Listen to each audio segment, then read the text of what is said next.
I worked for the British Foreign Office. I became a British ambassador. I was a British diplomat for 20 years. I was always very patriotic to be British. I was very, very proud. I remember when I first became a British ambassador and first went out in my own flag car with the Union Jack flying on the front as the ambassador, you know, I had a lump in my throat. It was a proud moment for me. It was only 6 months after that I discovered that in the country where I was ambassador, we and the Americans were shipping people in order for them to be tortured. And some of them were tortured to death. Now, as you may imagine, my worldview changed. It was at the same time, about a month later, we invaded Iraq against the will of the Security Council. Not just without permission of the Security Council, but in the full knowledge that if it had gone to the Security Council, we would have been voted down. And I, as a British diplomat, saw all the internal memos that went through that decision. I know for certain, I used to be head of the FCO unit that monitored Iraqi weapons of mass destruction.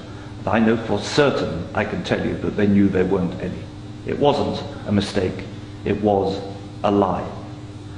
I think it is impossible to be proud of the United Kingdom.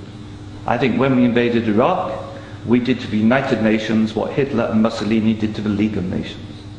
And I think what we've done since, where the truth is often much hidden in the bombing. If you look at Libya, disaster now, we bombed it. We killed 15,000 people when NATO bombed Sirte, something they never told you on the BBC. And did we make it better? No. I saw in Uzbekistan, I saw the gas contract signed by Enron and a company called Unocal, which George Bush Sr.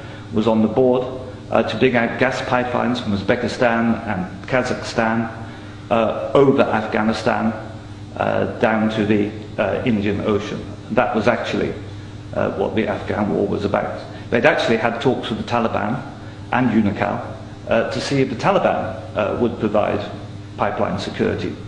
The person who held those talks was the consultant for Unocal, who's a certain Mr. Karzai, who, after being employed by George Bush Sr. as a consultant, went on to become president of Afghanistan. That was their plan B. The Taliban wouldn't do it, so they invaded. It's usually, I've seen it on the inside, it's almost always about control of resources. It is every bit as corrupt as our first speaker. I'm sorry, I'm also terrible with names. Integrated.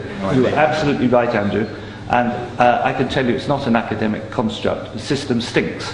Westminster stinks. The British government is deeply, deeply immoral. They don't care how many people they kill abroad if it advances them. And anybody who votes no is voting to support a psychologically flawed, a pathological state, which is a danger in the world, a rogue state, a state prepared to go to war to make a few people wealthy. That's why I say it's not possible to be a decent person and vote no, and we shouldn't be ashamed to say that.